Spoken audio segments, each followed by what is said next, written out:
today we are going to start a new chapter, that is chapter number 6, and the name of the chapter is Major Land Forms of the Planet Earth.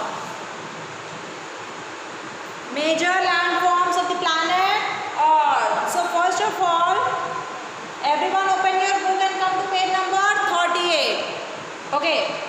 So in this chapter we are going to study about the major landforms of the Earth planet, which is on the planet Earth. That means जो हमारा पृथ्वी है, जो हमारा planet है, ये हमारा पृथ्वी अर्थ है. इसमें जो मेजर लैंडफॉर्म्स है, लैंडफॉर्म्स मतलब वो पार्ट, वो एरिया पृथ्वी का जिसपे जमीन है.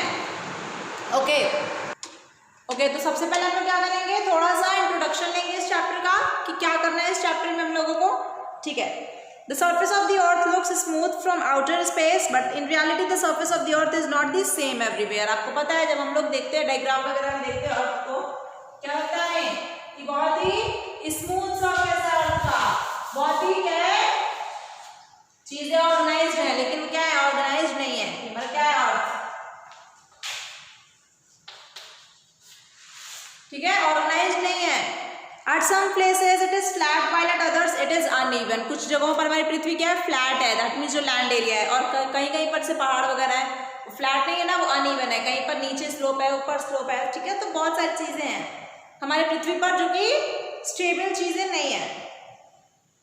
However, in all the continents there are certain land features that are unique. They are basic landforms. Okay. So first of all we are going to study about forces of the earth. Forces of the earth.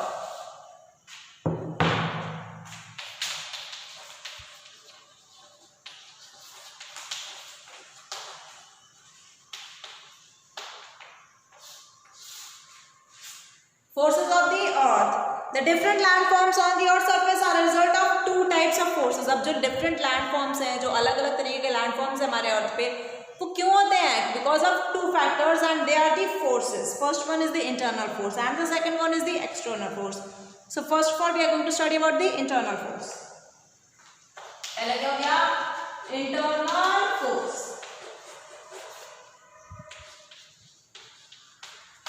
चलो, internal force क्या होता है? These are some forces which act within the earth. ठीक है. पृथ्वी के भीतर जो forces act हो रही है वो क्या हो गई तुम्हारी? इंटरनल फोर्सेस, जो हो गई, फोर्सेस हो गई. They walk towards the surface in the form of volcanic eruptions and earthquakes. ठीक है. जब हमारे पृथ्वी के भीतर में जब प्रेशर बेंड होता है, देखते हो ना आप लोग किस तरीके से, तो वो वोल्केनिक इरप्शंस के फॉर्म में निकलता है, मैग्मा के फॉर्म में, जिसको हम लोग अर्थक्वेक से नाम से जानते हैं. दे आर क्विक फोर्सेज, ये बहुत तेज तरीके की फोर्सेज हैं. दे कॉज अपलिफ्टमेंट और sinking of the earth crust. और इस वजह से क्या होता है, अपलिफ्टमेंट होता है या फिर सिंकिंग हो जाता है अर्थ क्रस्ट का. दे कॉज, ठीक है, this is how mountain hills and plateaus are formed. और इन्हीं प्रेशर की वजह से माउंटेन हिल्स और प्लेट्यूज फॉर्म होता है. अब एक्सटर्नल फोर्सेज क्या होती हैं?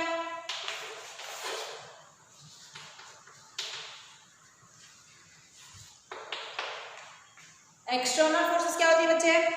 The other forces which act on the surface of the earth are called external forces. अब जो सर्फेस ऑफ द अर्थ पे जो फोर्सेस एक्सर्ट हो रही हैं, like suppose this is earth, ठीक है, तो अर्थ के जो अंदर इंटीरियर में जो फोर्सेस एक्ट कर रही हैं वो तो इंटीरियर फोर्सेस हो गई, लेकिन जो सर्फेस ऑफ द अर्थ, अर्थ के ये सर्फेस जो एक्ट कर रही है क्या हो गई? Exterior forces.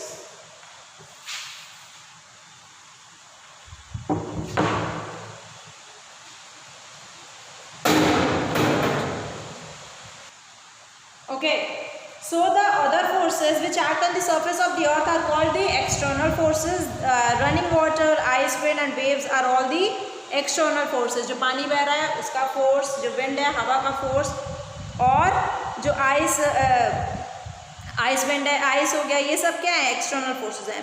These forces act slowly. ये लोग स्लोली काम करते हैं. They wear down the highlands, gradually depositing materials in the lowland. और क्या होता है इन वजह से जो मटेरियल्स डिपॉजिट होता है लोलैंड में, वो एक्सटर्नल फोर्सेस की वजह से होता है. This wearing down of the earth surface is called degradation. और धीरे धीरे क्या होता है, जो अर्थ सरफेस का वेयरिंग डाउन होता है, वो अर्थ सरफेस में क्या होता है, बर्बादी हो जाता है, डिग्रेडेशन जिसको हम जानते हैं. When this worn down material is deposited in the low lying areas, it results in an increase in the elevation of that place. This is called aggradation. और फिर क्या होता है, धीरे धीरे जब मटेरियल्स जो होते हैं वो डिपॉजिट होते जाते हैं, तो अपग्रेडेशन ऑफ क्या हो जाता है, लैंड हो जाता है। लैंड क्या हो जाती है, ऊपर वो थोड़ा सा उसकी हाइट बढ़ जाती है, तो उसको हम लोग क्या कहते हैं, एग्रेडेशन के नाम से। ओके, सो एक्सटर्नल फोर्सेस से क्या क्या लैंड फॉर्म्स बनते हैं, depending upon their height and slope under 3 categories. कौन कौन से बनते हैं भाई, माउंटेन्स, प्लेट्यूज एंड प्लेन्स। तो सबसे पहले हम लोग पढ़ेंगे आप माउंटेन्स के बारे में। माउंटेन्स कैसे बनता है, एक्सटर्नल फोर्सेस की वजह से। तो mountains,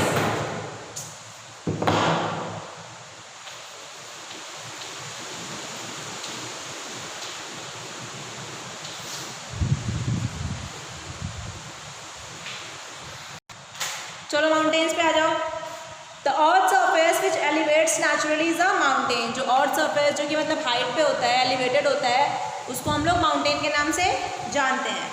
it is a large mass of land that arises to great height as compare to its surrounding area. ठीक है, माउंटेन का क्या होता है मतलब, जो लार्ज लैंड मास जो कि एट अ हाइट होता है, अब in comparison to the land area, उसको हम लोग माउंटेन के नाम से जानते हैं। Mountain has 2 parts, the first one is peak और summit and the second one is base. ठीक है, पीक और समिट के बारे में आप सब समझते हो, जो चोटी होती है पहाड़ की, और बेस मतलब जो उसका निचला भाग होता है। Himalayas, Alps and the Andes are the mountain ranges of Asia, Europe and South America. ठीक है, एशिया में कौन है, हिमालयाज माउंटेन है एशियन कॉन्टिनेंट में, एल्प्स कहाँ पे है, यूरोप में, और एंडीज कहाँ पे है, साउथ अमेरिका में। अब ग्लेशियर क्या होता है भाई, many mountain summits are permanently covered with snow. बहुत सारे माउंटेन जो होते हैं वो हमेशा क्या होता है, उन पर बर्फबारी हुई रहती है, बर्फ से वो जमा रहता है उनके ऊपर, तो उन्हीं को हम लोग क्या कहते हैं, glaciers. They are called snow caps. In some mountains rivers of ice are a common feature on their slopes, they are called glaciers. In India Siachen glacier, Bharat में जो सियाचिन ग्लेशियर है, और गंगोत्री ग्लेशियर, वो हम लोगों को हिमालय में मिलता है। These glaciers give rise to constantly flowing rivers. अभी ग्लेशियर्स क्या होती हैं, जब यहाँ पे उनका जब तापमान थोड़ा सा बढ़ता है तो वहाँ से क्या निकलती हैं, हमेशा रिवर्स को ओरिजिनेट करती है ग्लेशियर, जो बर्फ़ की चट्टानें होती हैं बड़ी बड़ी। Because of harsh climate, steep slopes, lack of agriculture land, lack of transport facilities and extreme living conditions, there is a very little population in the mountains. ठीक है भाई, वहाँ पे ज़्यादा आपको ट्रांसपोर्ट फैसिलिटी नहीं मिल पाएगी। ठीक है, लिविंग कंडीशंस जो है आपकी बहुत एक्सट्रीम है वहाँ पे, दैट मीन्स बहुत ठंडी है वहाँ पे, और इसलिए बहुत कम पॉपुलेशन माउंटेन्स में रहती है। अब डिफरेंट टाइप्स ऑफ माउंटेन्स के बारे में पढ़ेंगे, and the first one is fold mountains. पहला क्या हो गया, फोल्ड माउंटेन्स।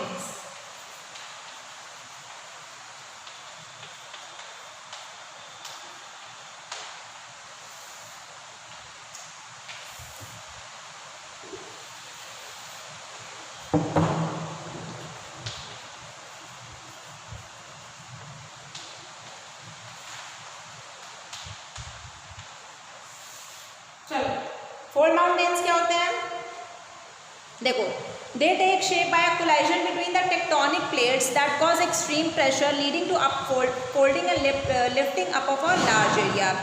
क्या होता है, कैसे बनते हैं fold mountains, because of the extreme pressure. बहुत ज़्यादा जब प्रेशर होता है वो क्या करता है, बार बार जैसे क्या होता है, फोल्ड होता है ना, तो जैसे आप कपड़े को क्या करते हो, फोल्ड करते हो, तो एक बार क्या होता है, ऐसे फोल्ड करोगे, फिर ऐसे फोल्ड करोगे, फिर ऐसे, तो इस तरीके से करते करते क्या बन जाता है, folding mountain. When the horizontal layers of sediments deposited on the seabed are subjected to the force of pressure from both sides, they are squeezed and folded and get lifted। अब क्या होता है, जब ज़मीनी भाग पर दोनों तरफ से प्रेशर लगता है तो क्या होता है, जो ऊंचा बीच वाला जो भाग होता है वो ऊपर उठ जाता है, और इस तरीके से क्या फॉर्म हो जाता है, फोल्ड माउंटेन्स।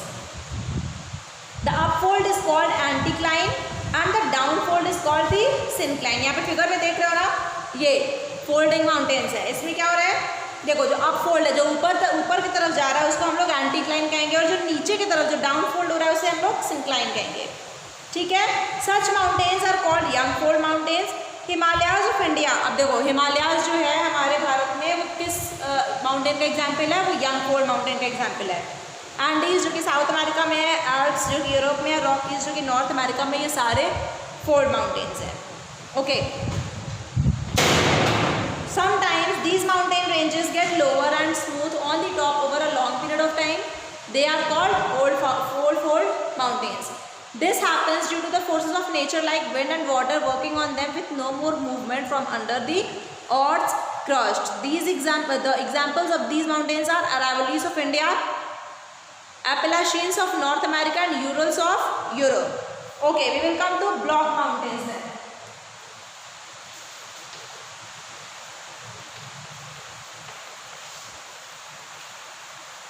ब्लॉक माउंटेन्स पढ़ेंगे, उसमें क्या है, due to the forces of compression block mountains are created when large areas are broken up into several blocks. क्या होता है ब्लॉक माउंटेन? आपको पता है ब्लॉक मतलब क्या होता है?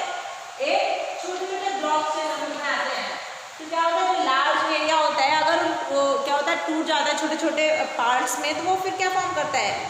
Block mountains. When these blocks get lifted up, they are known as forests. यही ब्लॉक जब लिफ्टेड अप हो जाते हैं, जब ऊपर उठ जाते हैं, तो इनको हम लोग फोर्स के नाम जानते हैं, और जो नीचे रहते हैं उनको हम लोग रिफ्ट वैलीज के नाम से जानते हैं। दे मे बी स्मॉल और very extensive rift valley systems. तो क्या हो सकता है रिफ्ट वैली सिस्टम्स? या तो छोटी हो सकती है या तो बड़ी भी हो सकती हैं।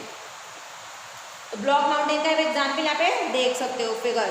चलो वोल्केनिक माउंटेन्स, सबको पता है वोल्केनिक माउंटेन्स कैसे आएगा? वोल्केनो से फॉर्म होगा, जब और के अंदर प्रेशर बिल्ड होगा तो क्या निकलेगा? वोल्केनोस। वोल्केनिक माउंटेन्स के बारे में पढ़ोगे। Due to the volcanic activities these mountains are form, ठीक है। During a volcanic eruption the hot molten lava ash and cinder come out from the crater in the form of magma. क्या होता है? जो हॉट फॉर्म ऑफ मैग्मा जो होता है वो जब बाहर आता है तो फिर क्या फॉर्म होता है? वोल्केनिक माउंटेन्स फॉर्म होते हैं। एग्जाम्पल्स क्या है वोल्केनिक माउंटेन्स के? माउंट किलिमांजारो जो कि अफ्रीका में है, फुजियामा जो कि जापान में है, और वेसुवियस जो कि इटली में है। Okay, we will study about volcanoes now. What are volcanoes?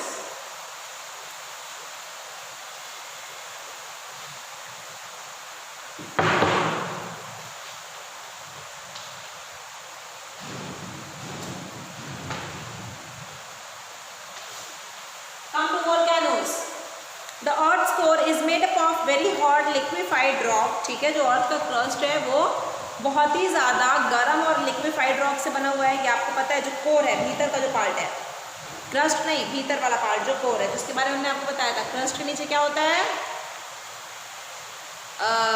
Crust के नीचे क्या हो गया? क्रस्ट के नीचे आपका हो गया मैंटल, एंड देन मैंटल के नीचे कोर। तो चलो आ जाओ। The term volcano is derived from the name of the Greek god Vulcan, the god of fire, ठीक है। आपको पता ना volcano फायर के फॉर्म में होता है।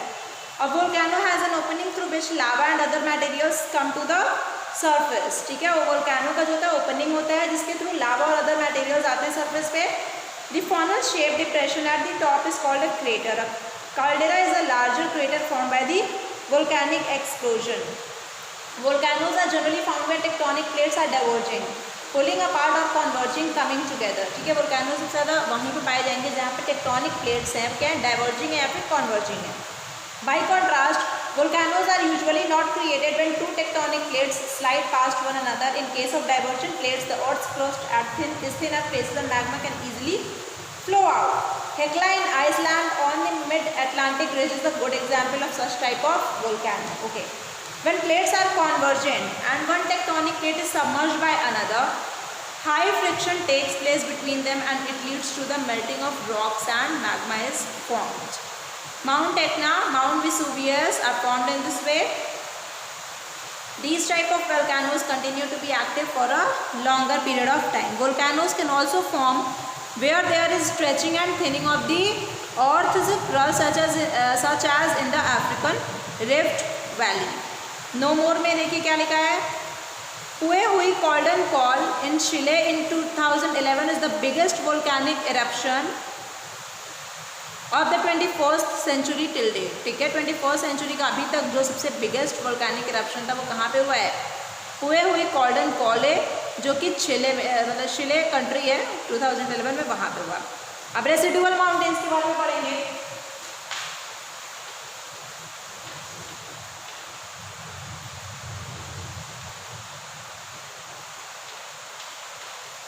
देखो रेसिडुअल माउंटेन्स बना किससे वर्ड से? रेसिड्यू से। रेसिड्यू मतलब बचा कुचा, रेसिड्यू से बना, रेसिड्यू मतलब बचा हुआ। तो जो चीज़ें बच के एक ही जगह एक्यूमुलेट हो गई, उन्होंने क्या बना दिया? Residual mountains. देखो क्या लिखा है यहाँ पे, the agents of gradation continually take away the surface The old fold mountains और block mountains have been subjected to erosion for millions of years. क्या होता है, old fold mountains हैं या फिर जो block mountains हैं, जब उनको बार बार इरोड होते हैं, वो जब चीज़ें वहाँ से क्या होती हैं, हट जाती हैं, जब चीज़ें वहाँ से विंड वगैरह इरोड कर देता है माउंटेन्स को, या फिर रेनफॉल वगैरह इरोड करता है, और ये सब जाके जब एक्यूमुलेट हो जाता है हाई लैंड्स पे, तो such mountains are called residual mountains. इसका एग्जाम्पल क्या है, सेरा नेवाडा जो कि स्पेन में है, and highlands of Scotland are such examples of residual mountains. अब importance of mountains हम लोग पढ़ेंगे कि mountains हमारे लिए useful क्यों है. So importance of mountains.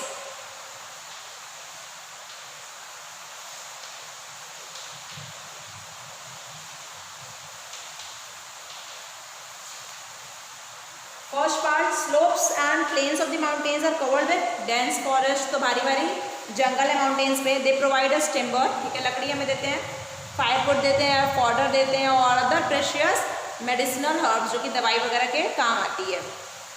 बहुत सारी वाइल्ड लाइफ वहाँ पे, बहुत सारे जानवर रहते हैं वहाँ पे. ग्रास लैंड जो कि माउंटेन्स पे हैं वो एक्सीलेंट होते हैं for grazing of animals. Mountains पे क्या है, स्टोर हाउस ऑफ वाटर है, क्योंकि बहुत सारे रिवर क्या होते हैं वहीं से ओरिजिनेट होते हैं. Many perennial reverse have their source. Okay, glaciers भी वहीं पे हैं जहाँ से बहुत ज़्यादा रिवर्स ओरिजिनेट होती हैं जो कि इरिगेशन के लिए यूजफुल होता है. Mountains also provide minerals and stones for various uses. Minerals और स्टोन्स भी हमें वहाँ से बहुत मिलते हैं.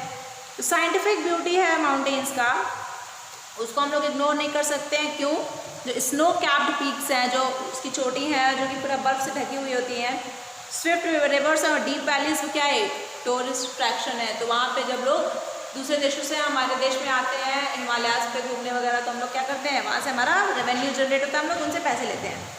Many adventure sports like trekking, rock climbing, skiing, white water rafting and paragliding are popular in the mountains. अब आ जाएंगे प्लेट्यूज. सो प्लेट्यूज,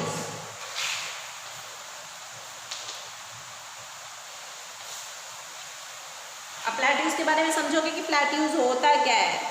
और plateau is otherwise called a table land. Table देखा है ना, कितना एकदम लैंड एरिया टाइप होता है, उस तरीके से हम लोग प्लेट्यू को समझेंगे. It is an elevated flat land. क्या है भाई, जो भी लैंड एरिया होता है थोड़ा सा ऊंचा होता है लेकिन पूरा फ्लैट होता है. ये सब क्या है, ये एलिवेटेड फ्लैट लैंड है, ठीक है. ये बहुत फर्टाइल होता है अपने आप में.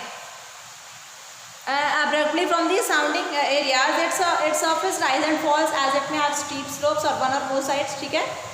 Sometimes a plateau may be higher than a mountain, but its almost flat surface does not have a peak.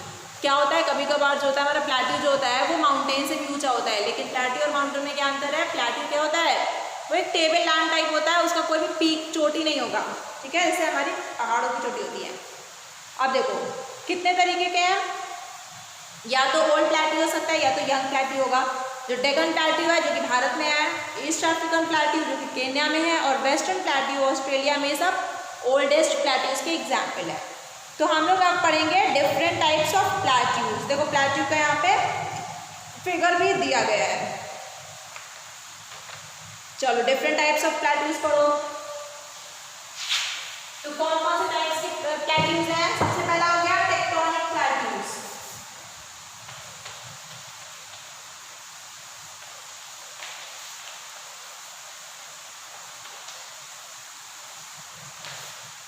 Tectonic plateau से नाम सजेस्ट कर रहा है, जो इससे समझ में आ रहा है ना कि कैसे बना होगा. Huge land masses got separated during the continental drift and formed different continents. In various continents, many continental blocks are present which are known as tectonic plateaus. तो continental plateaus क्या है?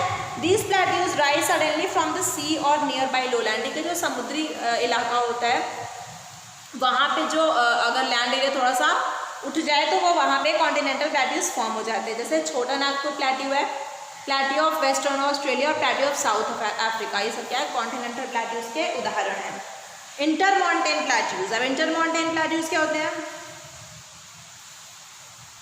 जब the fold mountains were being form, जब fold mountains form हो रहे थे तो जो उनका लोअर एरियाज था वो क्या हुआ, लिफ्टेड अप हो गया, बट उसका कोई भी पीक नहीं बना, इसलिए वो क्या बन गया है, इंटरमॉन्टेन प्लेट्यूज. इसका एग्जाम्पल क्या है, तिब्बत प्लेट्यू जो कि हिमालयाज पे है साउथ में, Kunlun mountains in the north, और प्लेट्यू ऑफ ईरान और बोलिवियन प्लेट्यू भी इंटरमॉन्टेन प्लेट्यूज का एग्जाम्पल है। पिडमोंट प्लेट्यूज क्या है? They have mountains on one side and on the other side either there is a lowland और the sea. क्या होता है इसका, इस प्लेट्यूज के एक तरफ तो माउंटेन्स है लेकिन एक तरफ में लो पूरा लैंड एरिया है लाइक प्लेट्यू और सी है, ठीक है। तो इनको हम लोग क्या कहेंगे? Piedmont plateau. इसका एग्जाम्पल क्या है? प्लेट्यू ऑफ पैटागोनिया जो कि अर्जेंटीना फॉल्स की कैटेगरी में आता है, ठीक है। फॉल्स मतलब क्या? अर्जेंटीना फॉल्स वाटरफॉल में क्या होता है? पानी एक तरफ से बह रहा है ना, और एक तरफ अगर सपोज कर लो कि लैंड एरिया है तो वो क्या बन गया? प्लेट्यू हो गया। और कौन सा plateau? Piedmont plateau. Residual plateaus क्या हो गए? जो रेसिड्यूज से बने हैं। After bearing down of millions of years of erosion, ठीक है, जब बहुत सालों तक इरोजन होता है तो ओल्ड फोल्ड और ब्लॉक माउंटेन्स क्या होते हैं? प्लेट्यूज के फॉर्म में कन्वर्ट हो जाते हैं। इसका उदाहरण है सेंट्रल राइन प्लांट जो कि जर्मनी में है, फील्ड प्लेट्यू जो कि स्कैंडिनेविया में है, कम्बरलैंड प्लेट्यू जो कि यूएसए में है। ओके, वोल्केनिक प्लेट्यूज कैसे बनेंगे? वोल्केनिक इरप्शन से बनेंगे। The magma release from the cracks spreads over large area, these sheets of lava form plateaus. जब मैग्मा बाहर आता है अर्थ क्रस्ट से क्या होता है? जब वो लार्ज एरिया पे पूरा फैल जाता है तो वो क्या फॉर्म कर देता है? Volcanic plateaus. इसके एग्जांपल्स क्या हो जाएंगे? स्नेक प्लेट्यू जो कि यूएसए में है, एंट्रिम प्लेट्यू जो कि नॉर्थन आइलैंड में है, इथियोपियन प्लेट्यू जो कि अफ्रीका में है, और इंडिया में छोटा नागपुर प्लेट्यू कौन से प्लेट्यू का एग्जाम्पल है? That is volcanic plateau. अब हम लोग पढ़ेंगे इंपॉर्टेंस ऑफ प्लेट्यूज कि प्लेट्यूज इतने इंपॉर्टेंट क्यों हैं।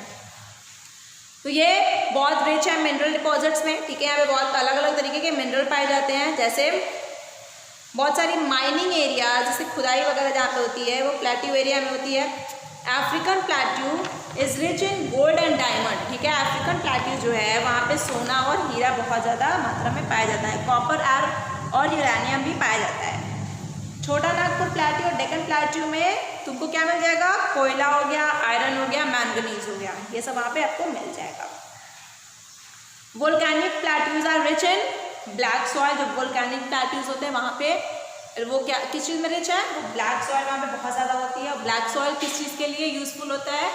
For the growth of cotton plants, ठीक है, और शुगर केन के लिए भी। स्टीप प्लेट्यूज जो कि सोर्सेज ऑफ हाई वाटरफॉल्स हैं like Jog falls in Karnataka, Victoria falls जो कि अफ्रीका में है, ये बहुत इंपॉर्टेंट वाटरफॉल है, नियागारा फॉल्स जो कि नॉर्थ अमेरिका में है।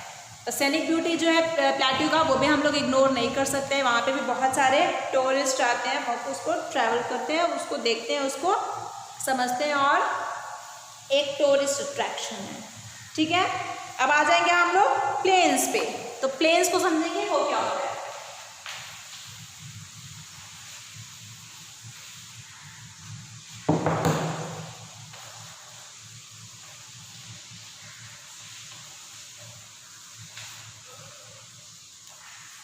देखो, a plain is a long stretch of low lying flat land, ठीक है। प्लेन मतलब आप समझते हो ना, एक फ्लैट लैंड सरफेस, ठीक है, ये फ्लैट लैंड सरफेस है। अब इसमें क्या है? फ्लैट जैसे होते हैं, ये ऊंचे होते हैं, ये ऊंचे में ये क्या है? फ्लैट लैंड है, इसके लैंड है, उसको हम लोग प्लेन्स के नाम से समझेंगे।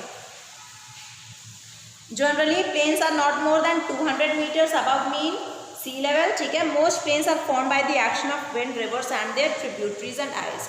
तो बहुत सारे प्लेन्स कैसे फॉर्म हो जाते हैं? Action of wind. विंड क्या करती है? जब अपने साथ मिट्टी लेकर के आती है इरोड करके, तो उसको जहाँ पे भी डिपॉजिट करती है वहाँ पे प्लेन्स फॉर्म हो जाते हैं।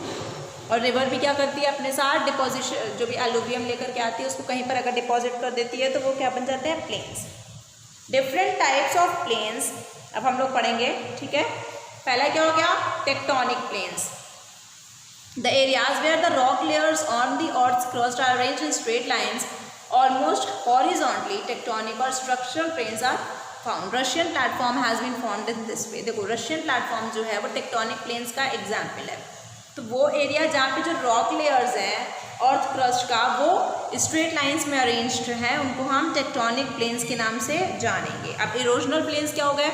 जो by the formation of erosion बने हैं, जो कि विंड ने अगर इरोड किया अपने साथ सॉइल या फिर वाटर तुम्हारे रिवर्स है उन्होंने अगर इरोड किया सॉइल को, क्या बन गया? Erosional plains. तो the action of agents of gradation highlands gradually wear down resulting in the formation of erosional plains. इसका example west Siberian plain, okay, depositional plains भी सेम है, जो चीज़ें विंड और रिवर वगैरह अपनी चीज़ों को अगर डिपॉजिट कर दे रही है अपने साथ तो क्या हो गया, डिपोजिशनल प्लेन्स बन गए। जैसे deposition of sand, silt and clay in low lying areas by the agents of gradation और डिपोजिशन। एग्जाम्पल क्या हो गया इसका, northern plains of India, Mississippi, Missouri basin of North America and Yangtze basin of China. Okay, northern plains of India form by the, अब जो northern plains है भारत का वो किन किन नदियों से बनता है, इंडस, गंगा और ब्रह्मपुत्र रिवर से। ठीक है, इंपॉर्टेंस क्या हो गया प्लेन्स का, बहुत सारे प्लेन्स फर्टाइल होते हैं जहाँ पे हम लोग वेरी तरीके के प्लांट्स को ग्रो करते हैं। ठीक है, बहुत they provide ideal conditions for agriculture. Plains are generally found near rivers. ठीक है, hence water is easily available. Plains को हम लोग ज़्यादातर रिवर्स के पास पाते हैं और इसलिए वहाँ पे वाटर इजीली अवेलेबल होता है for irrigation. Construction of buildings and industries on the plains is easy. अगर आप माउंटेन्स पे जाओगे इंडस्ट्रीज बनाने या फिर घर बनाने जाओगे तो आपको प्रॉब्लम होगी, क्योंकि वहाँ पे जो स्ट्रेट है लैंड वो नहीं है, बट आप प्लेन्स पे कर सकते हो। Trade flourishes in plains because roads can be build. ठीक है, रोड बना सकते हैं हम लोग और वहाँ पे ट्रेड भी हो सकता है। ओके, यहाँ पे सबसे ज़्यादा पॉपुलेशन भी रहती है बिकॉज यहाँ पे जो आपका रहने के लिए जो भी चीज़ें आपको ज़रूरत है उसको वहाँ पे आपको सब फेवरेबली मिल जाएगा। लैंडफॉर्म्स एंड ह्यूमंस पे आएंगे हम लोग।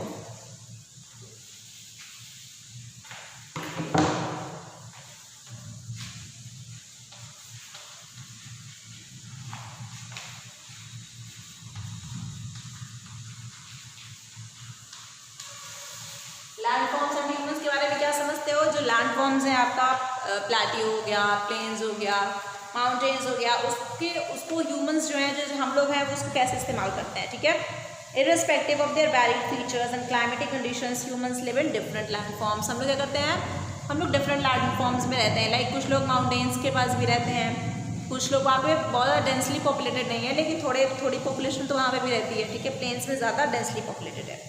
ठीक है, तो although life is difficult in mountainous regions में लाइफ डिफिकल्ट है, बट कुछ लोग वहाँ पे रहते हैं जो कि फॉरेस्ट वो क्या प्रोवाइड करता है हमारे ह्यूमन बींग्स के लिए। माउंटेन्स हमें वो पानी देता है, क्योंकि बहुत सारे ग्लेशियर्स क्या है, ओरिजिन ऑफ रिवर है।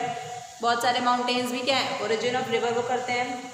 और वो हमें फॉरेस्ट देता है। ठीक है, टिम्बर देता है, वुड देता है, ये सब चीज़ें देता है। Plains provide much better conditions for crops to grow. ठीक है, प्लेन्स में हम लोग क्रॉप्स को अच्छे से ग्रो कर पाते हैं, वहाँ पे घर बनवा पाते हैं, रोड बनवा पाते हैं, इंडस्ट्रीज बनवा पाते हैं। प्लेट्यूज हमें बहुत सारी मिनरल्स को देता है और फर्टिलिटी ऑफ सॉइल भी वहाँ पे रहती है ताकि हम लोग वहाँ पे प्लांट्स को ग्रो कर सकें। ठीक है, as of today this earth belongs to us. जैसा कि हम लोग जानते हैं कि पृथ्वी जो हमारी प्लानट है वो हमारे लिए है। It shall be home to our future generations tomorrow. इसलिए हम लोगों को अपने रिसोर्सेज को इस तरीके से इस्तेमाल करना चाहिए ताकि आगे आने वाले समय में जो हमारी फ्यूचर जनरेशन है उनके लिए भी वो लोग भी इस पृथ्वी का क्या करें, सुख भोग सके और हम लोग ही सारी चीज़ों को नष्ट ना कर दें। It is our duty to be careful by utilising the resources of the earth. हमारी जिम्मेदारी है कि हम लोग जब भी रिसोर्सेज ऑफ द अर्थ को इस्तेमाल कर रहे हैं उसको बहुत प्रॉपरली यूज़ करें और फ्यूचर जनरेशन्स के लिए बचा के रखें। ओके बेटा, तो टू रिमेंबर में आपको जो मैंने आपको समझाया वो सब लिखा हुआ है, आप इसको रीड करोगे, समझोगे और जो क्वेश्चन एंड आंसर्स हैं वो हम लोग PDF फॉर्मेट में नेक्स्ट टाइम पे करेंगे। Okay class, thank you.